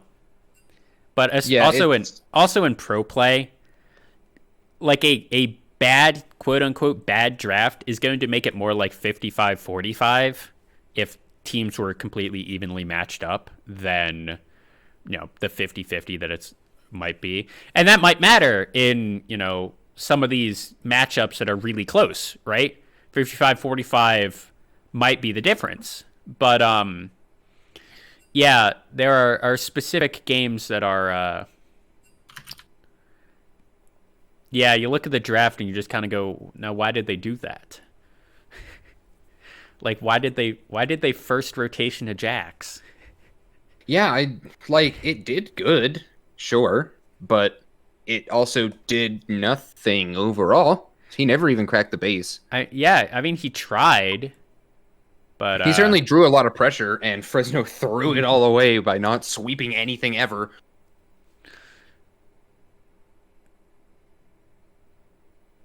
Yeah, we're watching a little bit. I'm not entirely certain if you're watching the stream why everyone in this game has a red. Everyone has a red username where usually everyone's the enemy. Yeah. So that's a little bit odd. I guess we can now do the we never did team intros, so we can do that in game 2. So here, Fresno State. I don't actually think this is the correct. This is not the correct lineup. I think this might have been last year's lineup. I'm not entirely certain. The data provided to us is never up to date. Yeah, the data provided to us is not. Unfortunately, Fresno State did not. No, let's not blame them. Their Battlefy did not sync their games properly last week, so it was harder to find their information compared to anyone else's. But in the top lane, it's going to be Bakken Yumi. In the jungle, it's Leon S. Kennedy. In the mid lane is Chunky Monkey 50. I've been calling him Cheesy, but I guess that's actually Chezzy. In the bot lane, and then Jinxie Moo in the support position. Why is everyone inviting me to things? They never invite me to things on a normal day, and I'm busy right now. Mr. Popular over here. Yellow, and then for UNM Esports, Yellow Cactus in the top lane, Didicus in that jungle, PP Sue in the mid lane, Medium Willie 69 in the bot lane, and I drink bathwater, his support there. Medium Willie 69, of course, of fame, used to be called Little Willie 69. I don't. But obviously, you run into problems with those, so Was he forced to change it? I don't believe so, but it was at the behest of the club that he changed. Okay. Ideally, I drink bathwater would also change, but he is staunchly refused, and Riot has not made him. So yeah. I mean, Medium Willie 69 got away with the old name for years. I'm gonna say. Yeah, well, evidently you just claim ignorance usually. Yep. Of course, the good news. I guess we can go back to watching this lobby. The good news for at least this game, Fresno, or this team, is everyone is a pronounceable name. Sometimes they some people don't have pronounceable names in League of Legends, and specifically 100%. the let's say anime ones are usually the worst to cast. Yeah, just the Romanji Japanese names. Yeah. Those tend to be a little oof. I mean, to be fair, Big Fat GG also got away with his name for, 2 seasons? Big Fat, well, he was originally Big Fat something, and then he changed to Big Fat LP, right?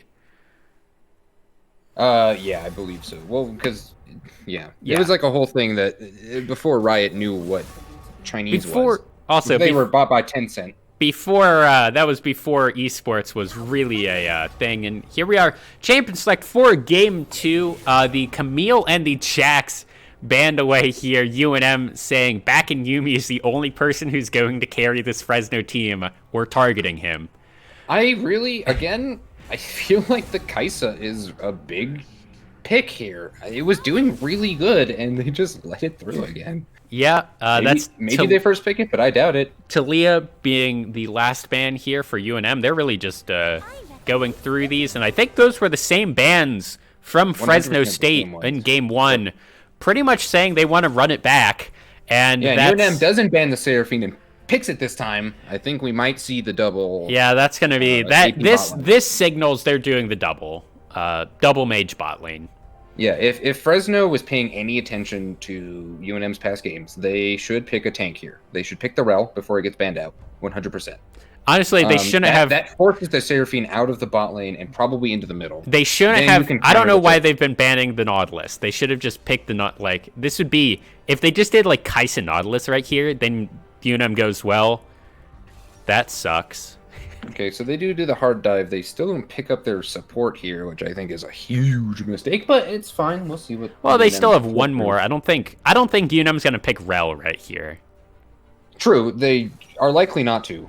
So they still have one more chance to do that, and that should be what we see. We should see the Kaisa, the Hecarim, and then either Alistar or some other engaged support. The Rel, Leona, whatever you want to play. It's buyer's choice, and here we're pretty much going to see if this isn't the support here, Fresno's trolling.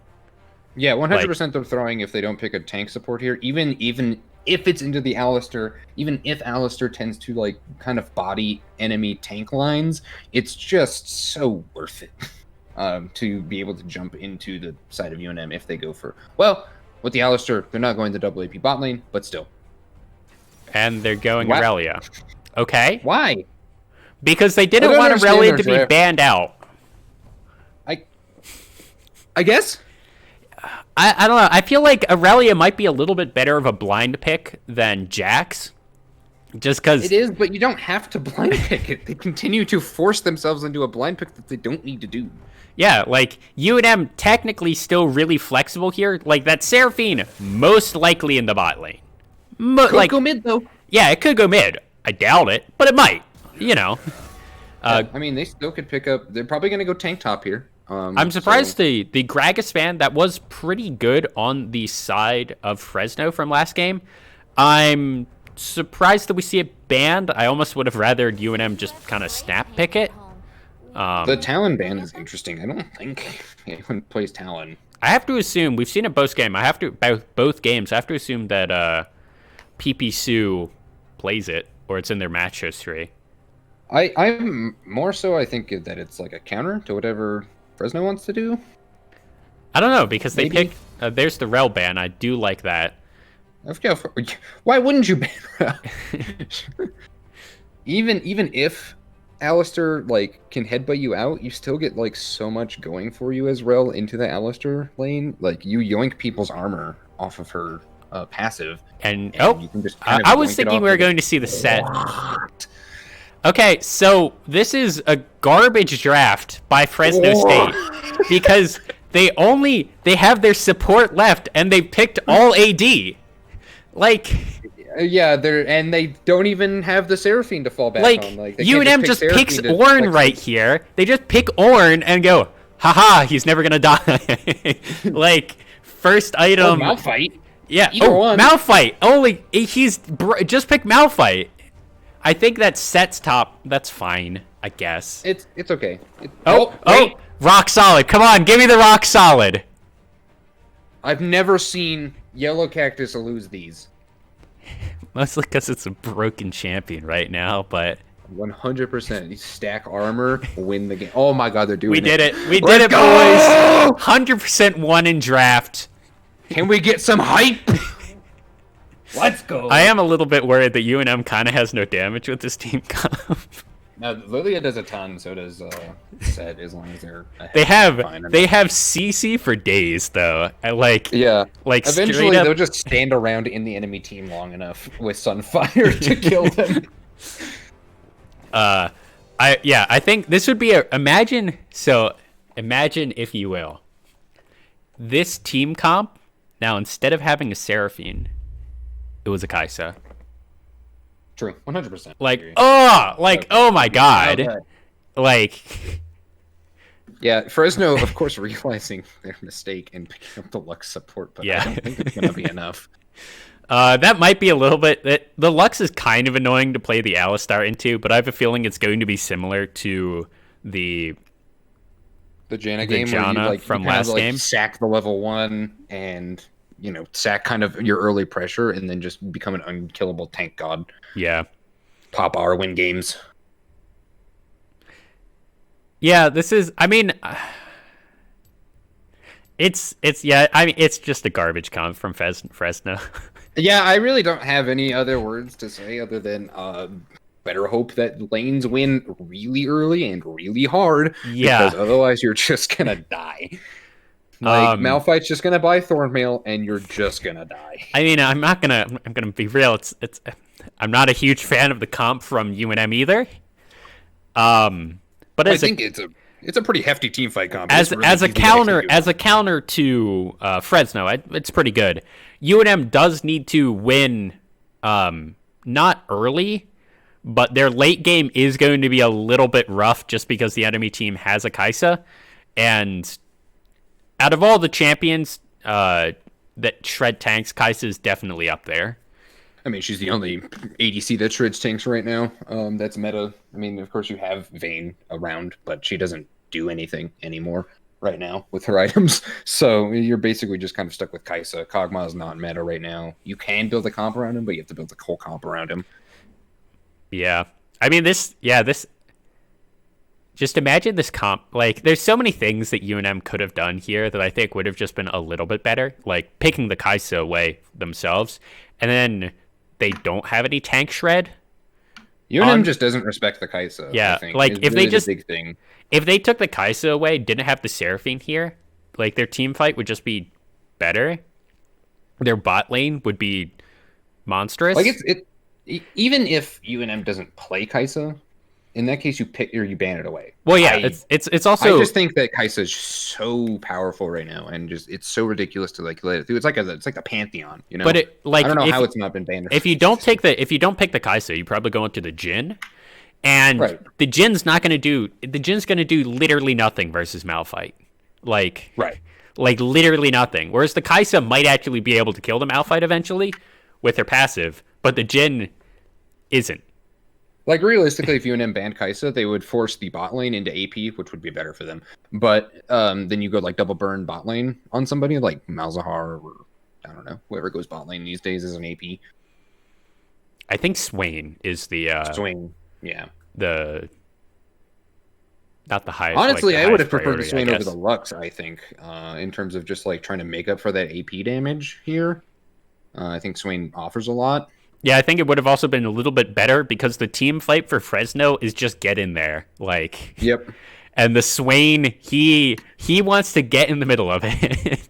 100%. He's gonna flash ult and just kind of sit around. Like this, like, if this team comp, I feel like that team comp might actually, it'd still be really AD heavy, but it would be a bit better because then literally everyone on the Fresno team wants to dive, and there's your win con. Like, I don't think it's still not the best team comp, but like you'll be able to kill that Seraphine.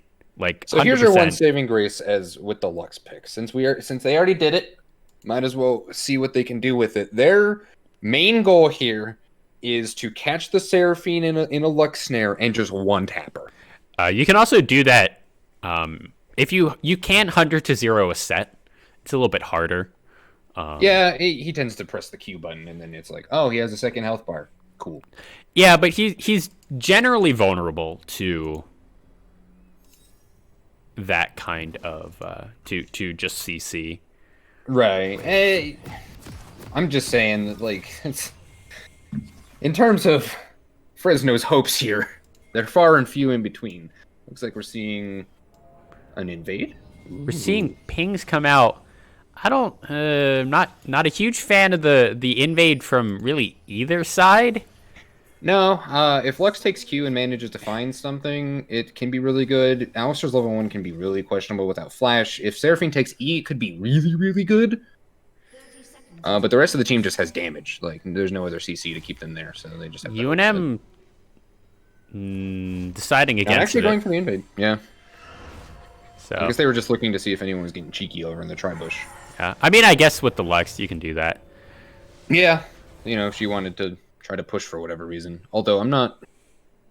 It'd be a little confusing. Like, even with Lux's level 1 is not the best, especially into Seraphine. Yeah. I mean, the lanes, I have a feeling... I mean, Wukong isn't even good in lane anymore, is he? Not particularly. He can. He actually does a ton of damage once you get your... I think your first back. I think you get Dirk, if I remember correctly, and you just kind of, like, clap. I wonder if against a Malphite, I feel like a Dirk isn't going to do much. Yeah. The Dirk is... Or you want to go lethality into people who don't have items or don't have armor, just because... Something you're seeing immediately is, like, PPSU just kind of running at the Irelia, and yeah. This That's set. He loses 2 CS and he does not care at all. The interesting... Yeah, I feel like the Irelia could have fought it as long as she was outside the minions, but then fought it next to the minions, and that was questionable, just overall. UNM is not going to hit level 2 first. Oh my god, wait. Going in, getting the Ignite, PPSU tanking so much and he gets it. That's really big, honestly. Irelia taking TP instead of Ignite. If Irelia had Ignite, that was a free kill right there. Yeah, because PPSU just tanked like 4 turrets, but he did take Ignite, and that might have... No, PPSU did use the flash there. Binding dodged, everything dodged, beat drop, and there's the doink, doink, doink from I Drink Bathwater. He does get punished a little bit for the BM. Fair. And here you see excellent Malphite mechanics. So what you do if you play Malphite... Nope. Haha, Seraphine. What do you do if you play Malphite? Is you hover your cursor above the enemy champion, and then you hit your Q key called Seismic Shard, and you win the trade. And you win the trade, yeah. Look at those. Because they can't catch up to you. Look at those Malphite mechanics. Absolutely impeccable here from Yellow Cactus. Oh, man. This game is going to be really fun, I think. I think it's going to be a straight Lilia looking for something. The D are coming in. Swirl Seed, knock up, and that's just going to be a dead cheesy. I don't even know if Didicus needed to be there. But the beat drop plus the passive there from the pop star gets it. Yep, it was not even close. They just keep running into Seraphine snares, and I don't know why. Yeah. Okay, Didicus is now a little bit out of it. I think he got that. No, he did not. No, That's he did sad. not. They actually loses Scuttle there. Hecarim, of course, going to go immediately to the top side, try to take that Scuttle. With both top lanes backing, he might be able to do it. PPC does have Prio, but he's going towards the bot side. So this is going to be a double Scuttle, which is we see pings onto the Hecarim. But I think he has it. Didicus is in the bot lane. Yeah. I don't see any reason why he wouldn't have that. It's functionally free. Back in Yuumi is clearing out waves, but UNM knows where the Hecarim is. He's heading mid, and oh my god, so is Jinxie Moo. PPC does not have flash. Huge. Where's the Q? There you go. And the face breaker, come on, he doesn't have flash, and yeah. As soon as we saw the Lux come up, that was pretty much kind of a huge roam from the Lux, I think, especially after dying in the bot lane. Hecarim is looking to pretty much kind of carry the team on his back. I would like to point out this Hecarim's level 5 at 4.5 minutes. Like, this is insane. The Mans has been running it everywhere, especially when you get double Scuttle. That experience and gold is huge. He's going to have a massive back here, I think. So we'll see what the Hecarim can do, because again, Fresno's comp is atrocious. Yeah, I mean, bot lane is definitely winning here, holding the wave next to their tower. Irelia is playing super scared, hasn't even gone up in minutes, I think, to this set. I mean, out of all of the junglers in the game that are easy to put people on your back, the Hecarim is probably the best just because he's a horse, known for carrying things on their back. And the Rel was banned, of course, so. Yeah. Lilia looking up at the Wukong up top lane. Don't think it's going to find too much. The Wukong is only level 5. They could look for a dive. It is a Malphite. Hecarim looking for another thing here. How did that stun hit? Facebreaker is going to land. That's a huge amount of damage. Chunky Monkey burning down. I don't think he's going to be able to get the trade kill, and that's PPC going 1 and 2. Huge wave here. Lilia is here. Low. That's the clone down. Lilia. The ult and immediately just murdered. Yep, not even close. That's the power of Lilia. That's why you see it in all these different regions too. Like, you can just kind of run in there, smack somebody for 1 billion damage, and then get out. And that wave is huge. I'm gonna be honest. That was the Lilia, but also, like, look at how massive this wave is top. Plus Yellow Cactus, because of that, because of how big this wave is, Yellow Cactus got 6 first. And luckily, it's not going completely to waste. The Hecarim does pick up the farm, but like the Wukong doesn't have it. That's sure. But that was one of the other reasons that they dove right there, and that was an excellent dive, just on 100%. Timings alone. Just because Yellow Cactus hit 6, Didicus was there. Yellow Cactus, he's going to be able to take a few turret shots fine, and they Wukong was not 6. Yeah, and they just hit it. Yep, beautiful execution. Plus, Yellow Cactus gets 2 turret plates, and an insane amount of CS and XP was just denied there. So yeah, we're actually seeing huge farm differentials on the side of UNM. Just overall, the only one that is not is actually mid lane. I have a feeling that's because of the getting killed twice and not having teleport. Which, to be fair to Leon S. Kennedy, that he's the lane you should be attacking. There is no teleport on that set. Like, just go for it. It's free. So with the Balmy Cinder and double armor buy here, Wukong does nothing in this lane anymore. He actually cannot fight the Malphite. Look at that Seismic Shard. Pressing the Q button, winning the lane. Hecarim's coming bot lane. Leon S. Kennedy getting headbutt pulverized. I Drink Bathwater did just hit 6, so he could have been fine. Yellow Cactus really okay. That's the Cyclone. A ton of damage here. Yellow Cactus does not have ult. Why didn't he follow? He could have finished. I guess he didn't know where Didicus was, but like, I think that's a risk you take. Didicus it forces the Malphite out, I guess. Lilting Lullaby is going to go down, but not after the flash. And how did that happen? Lookout Eep going down, or maybe that one's Lookout Eep. I don't know. And then I don't even know why you would bother ulting there. Yeah. To be honest. Oh, the flash! Holy moly! That saved his life, and unfortunately for him, the flash is on a wasted flash. Or I guess it wasn't a waste. It wasn't a waste of flash because he definitely saved his life there. Like if that unstoppable force hit, the monkey was dead. The good news for Yellow Cactus is that ult is about 1/4 of the way off cooldown, and the flash is not. Yeah.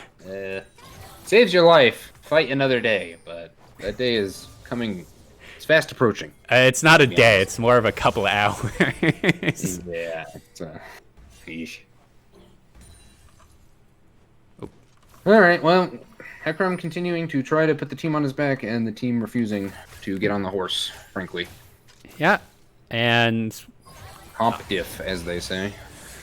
I'm gonna say that the mid lane CS difference is not stabilizing at all. This seems to just keep going more and more on the side of Aurelia. A little bit surprising. I Drink Bathwater does have the Unbreakable Will if he needed it. Oh no, Yellow Cactus has managed to get this wave to push towards him. That's not good for the Wukong. No, this whole lane is really bad. To put it bluntly. At this point, Wukong should just sack the lane and just start trying to like make plays mid and just kind of keep fighting the set as much as possible. If they were to 4-man something, that might be good. They know, or they should know, that Malphite doesn't have TP up. I will say the interesting thing is neither jungler has shown any priority towards the dragon. We see the Hecarim going for Scuttle, or not Scuttle, Herald right now. Chunky Monkey going in, just going a little bit of a trade there. Lilia's going to find the horse on that Herald, and right after they got it, look out, Eep does miss. Didicus is getting quite low. Lilting Lullaby is going to go down, and that's Facebreaker and right into the waiting arms of Yellow Cactus. That was one of the more amusing interactions I've ever seen. He just slapped him. Yeah, that was it. Hecarim got caught out basically by himself there. Took the rift, but like... Why? I mean, it was bad. It might be worth it with the... since Seraphine roamed up to mid to see if that was going to happen, this Kai'Sa did get a turret plate and a decent amount of CS. She's still 30 CS down. Yeah, no, it's still really bad overall. Honestly, this should just be a free UNM win, honestly. Somehow, UNM's up to a 2,500 gold lead already.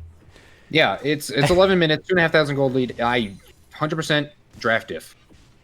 It's like not even close. Like, why would you pick Wukong? Why would you blind pick the Wukong? Why would you pick Wukong kind of in general, honestly? Blind picking Irelia, blind picking the Wukong, going 480s. Yeah. Only having the Kai'Sa be like a thing that matters. Okay, this might be mid lane turret, or it's going to be very close. 3-man mid. PPSu's going to be able to stop them from actually getting the turret, but that's a decent amount of gold into Fresno's pockets. God, this is... He lost 200 HP to knock out the Malphite shield. God, it's so bad. Is he just going to back here? No, okay, he thought he was thinking about it. Honestly, I think he should back and then... He needs to... I think he dies here. Okay. He does. Okay. Oh. We need to wait for the clone. Yeah, so here's where the Malphite just one-taps the Wukong if he doesn't leave. Yeah, he's leaving. Yeah, here he wants to back because they want to look at this dragon. I would like to point out the item difference in the top lane. I don't even... Oh, okay. The Wukong managed to get a Phage. It isn't as bad as it was, but it was 2 Doran's blades and a longsword versus a Bomby Cinder and a... I mean, truly, why even go for the second Doran's? It's not doing anything for you. I don't know. I guess is the lifesteal unique? I don't believe it is. I guess that might be it, because it might just be for the sustain in the lane. Because you need it versus Malphite. Yeah, I guess. I mean, what he really should have done is gone Corrupting Potion. 100%. Especially if you're looking to trade as much as he is, and he's been looking to trade the entire time. Well, that's you need to trade really, really aggressively against the Malphite early. I feel as Wukong, you just start chugging the because the Malphite will run out of mana relatively quickly, so you just chug the corrupting potion. Pipisu dodging, getting really good fancy feet. He does dunk in Chunky Monkey. Ignite goes down. Oh, just barely manages to not hit that, but it looks Little Willy like 6'9" is fleeing and is going to die here. I drink bathwater. Oh, okay. Yellow Cactus teleported in, and that's going to be one. Going over to I drink bathwater. Yellow Cactus still in it. Seismic Shard should be available to slow down Leon S. Kennedy. I drink bathwater is going to get this pretty quickly, flashing forward and not actually able to get that. That was actually a little bit of a misplay there by I drink bathwater. But if you also noticed in the mid lane, we did see the Aurelia die due to the Lilia counter ganking. It looks like the Wukong went down mid, I guess, and they 3-manned it. Lilting Lullaby is not available, so that's just going to be a slow here, and back on Yuumi is going to be able to get out. Looks like a little bit of a lane swap. I feel like they should have called this maybe like 10 minutes ago. Just try. Does it really even matter? Like truly? I mean, I don't think the Aurelia is going to do any better into the Malphite, but I don't know. I feel like getting the Aurelia ahead might be a better win con than getting the Wukong ahead. Well, yeah, but the Aurelia was already doing kind of okay in the mid lane after those couple ganks. Fresno looking for the dragon here actually goes uncontested. I don't know if UNM knows or if they just think they know. And actually, with the Rift Herald going down in the mid lane, they get the first turret too. It's going to be pretty quickly responded to by Yellow Cactus in the top lane. If it's not on this wave, it'll be on the next one. I mean, it's still a 2k gold lead, 2.5k. So nothing that UNM needs to be super concerned about. Yeah. But Fresno is kind of finding these small little, ways back into the game, I'd say. Yeah, these little plays that are just kind of helping them out a smidgen. It's not anything that's like changing the game immediately, but they're trying. I mean, a turret trade that goes positive inside of Fresno is good for them. Yeah, 100%. I agree. With the turret trade, with it being a turret trade, it's still a 3,000k gold lead, but at least it's 3,000 at 16 minutes instead of 3,000 at 11. So, right. The good news for Fresno is it hasn't. Okay, that should not have hit, but Didicus is going to die here. Actually, no, flashing out, unstoppable onslaught, going and getting that pick onto Didicus. Well, yeah, again, climbing inch by inch out of the hole that they have dug themselves in. That is this comp from Fresno. They are very good at diving and getting picks. Yeah, so that's like their whole game plan, really. Land a Lux Q and murder somebody, hopefully. Fresno really likes these like pick comps where they don't really have a team fight very much. Yeah, and then they try playing a team fight. The good news for Fresno is this team fight is a little bit better. The Screech coming down from the Popstar into... Oh, they don't actually die. I don't think they die here. Yeah, this is going to be a dead Lux, though. Ulted over the wall. He does flash, but it doesn't matter. that was almost cool. Pipisu now looking for Chunky Monkey. Getting the pullback. Yellow Cactus is going to get stunned up now. Lilting Lullaby going onto the horse. He's at about half HP. Didicus getting knocked up. That's the Cyclone, and back on Yuumi might die here, but he got his team out. Yep. And that's Pipisu on a rampage, 5-2-1. He had a little bit of a rough early lane, and now he's popping off. Yep. The Hecarim Yanks were just kind of a band-aid on the hemorrhaging that's going on the side of Fresno. Yeah. They are just throwing money down the drain. There is nothing to be done out here. Lux does no damage. This Malphite is massive. Oh my god. Yeah, and he gets the shield back. Yep. He lost, what, 200 health during that whole thing? Total? Yeah. And now we're up to a 4,000k gold lead. Or 4,000 gold lead, not 4,000k gold lead. That would be a lot. At 18 and a half minutes, 9-5 in kills, 1 dragon to the side of Fresno. Leon S. Kennedy got to face check this. And how? God. How did he get out? He didn't. Leon S. Kennedy didn't press a button, evidently. And I guess Leon S. Kennedy also doesn't have. I guess you go Trinity Force on the horse. Yeah, no, that makes sense. The item's kind of garbage right now. Unfortunate for him, but there's not really many other better items. I don't think. Nothing comes to mind immediately, anyway. I would think you'd want to go maybe. What's the go fast bomby cinder item? Why doesn't? No, Leon S. Kennedy getting caught up. Lifting Lullaby is available. Is going to be used. That's a drowsy horse.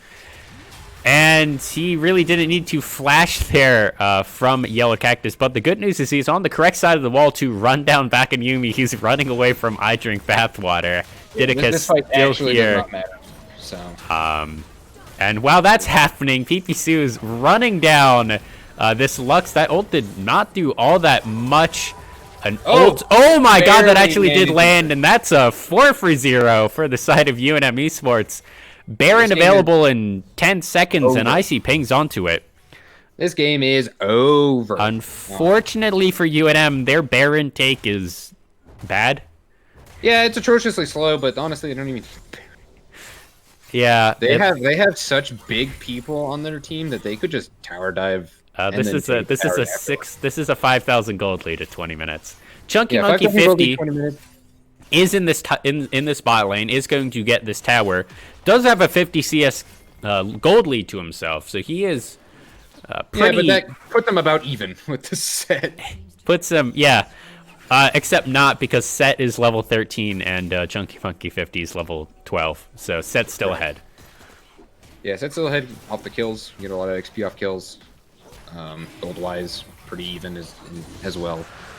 Plus a gourd. I'm gonna say Gourd Drinker is just a better item than Trinity Force, of which Fresno State has 2 now.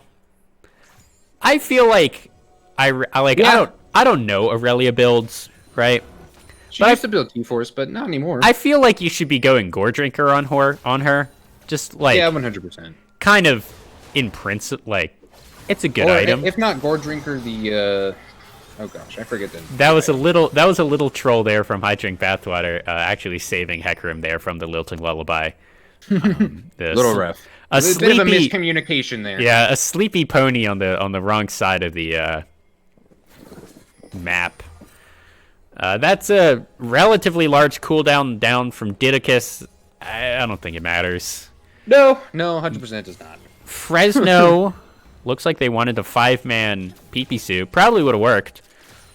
And they're deciding to back off as PPC backs off as well. Pings down onto the Baron. Yeah, UNM looking for the Baron. There's nothing else really they want to take. They definitely could dive if they pushed up a wave, but they don't want to. I think the safe, which I don't know why. Like the safe option here is, I think you just send like Malphite and Didicus, and I think you just take the Baron. Like, I don't think you take any damage doing it. It's slow as hell, but you know, who cares? I mean, that's finally not doing a quarter of his HP. That's cool. Yep. I mean, he does have the Gourd Drinker. He also finally got 1 piece of MR, and I feel like he should have gotten that first back with the Null Magic Mantle. Yeah, I mean, he was so far behind. Everything cost a lot of money for him. Yeah. To be honest. When you're getting out-farmed, out-damaged, out-traded. UNM setting up around Baron. This is an interesting aggressive. choice. I Drink Bathwater in the middle of 4 people. Yellow Cactus here.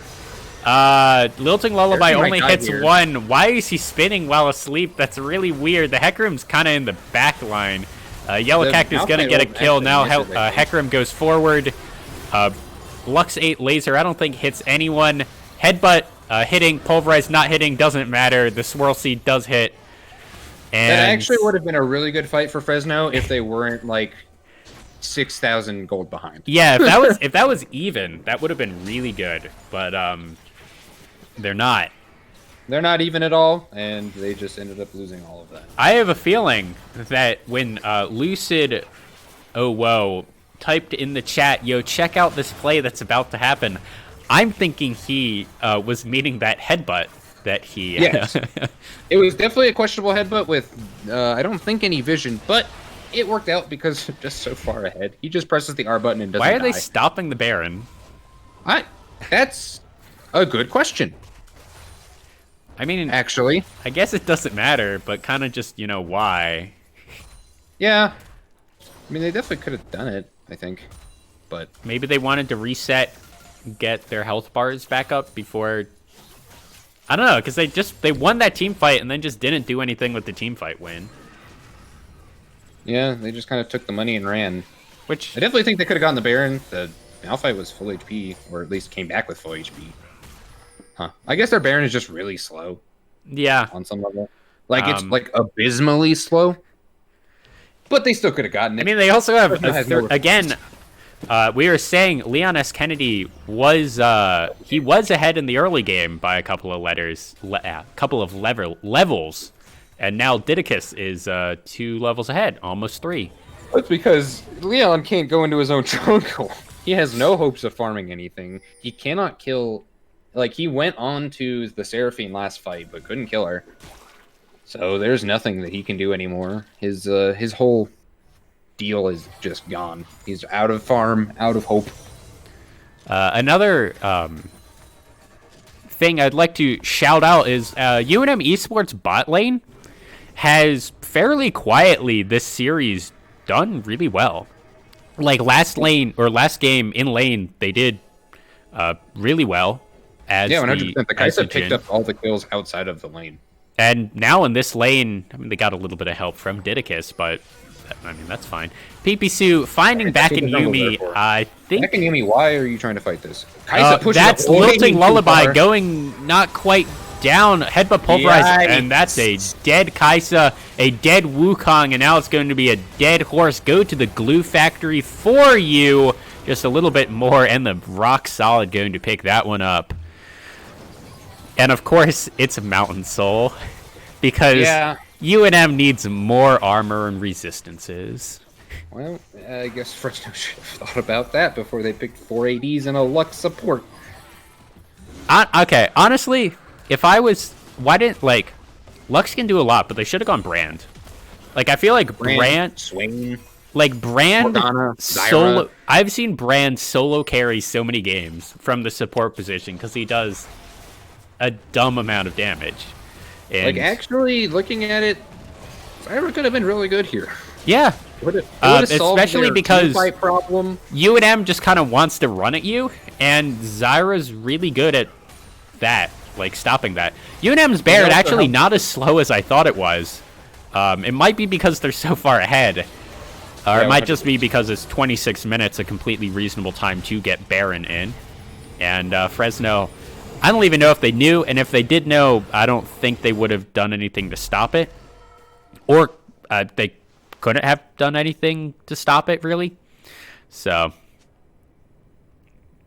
yeah. Yeah, this game is just silly at this point. The only person who is in fact positive, oh no, sorry, there's 2 positive KDAs on this Fresno State team is Jinxie Moo, 0-2 and 3, and the horse is 4-4 1. Yep. If either of them, well, actually, if the it does hit on the Jinxie Moo, but doesn't quite go in on it. I don't think they.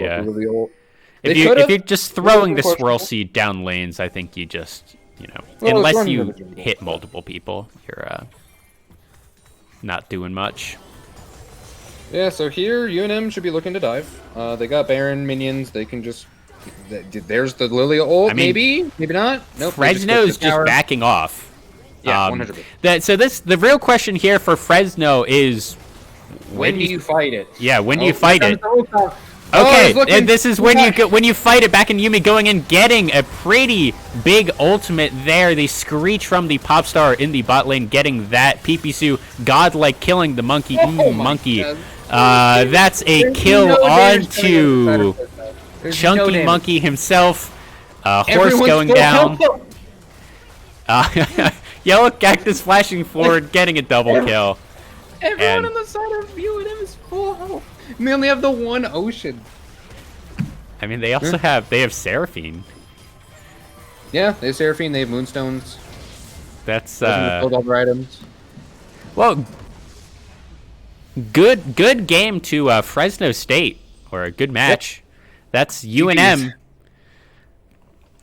Win it in 2. I'm fairly convincingly, honestly. Yeah, no, that second game was disgusting. They knew that they outdrafted Fresno and then ran with it. There's no way that they didn't know that they outdrafted Fresno with the Malphite pick. Yeah. You don't pick Malphite unless it's into at least 480s. I don't want to skip waiting for stats. I want to see the stats. I want to see the stats.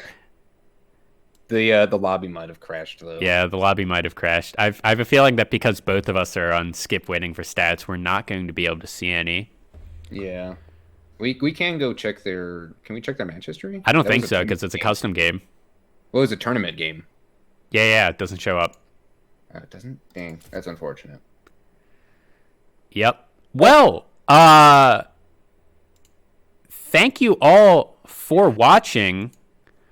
It's been fun times, honestly. Yeah. GG's to UNM. Looking like a good season. No Dean. Plenty of good players. I'm excited to see where we end up at. Yeah. The good news is it's already better than any other year. Pretty much. I don't think we've ever started the year off with a win before. So here we are. Got 1 dub in that column. 2 if you count the bye that we had week 2 or week 1, and that's hopefully it's not all downhill from here. Yeah. When will we be coming back, Dieter? We will be coming back on Saturday, the 30th, at, I believe it's 4 p.m. Mountain Time. It's in the Twitch description, though. It is, all of these games are best of 3s. Be sure to use our hashtags, hashtag UNM win versus hashtag OWOYO win for the upcoming match, the grudge match of Uwu versus OWO here on Saturday at, I think it's 4 p.m. Mountain Time. Alrighty. Well, thank you everybody for tuning in, and we look forward to seeing you on Saturday. Yep, and this has been Elegant Cabbage. Joined with me was Luna Ephemera. And see you guys all on Saturday.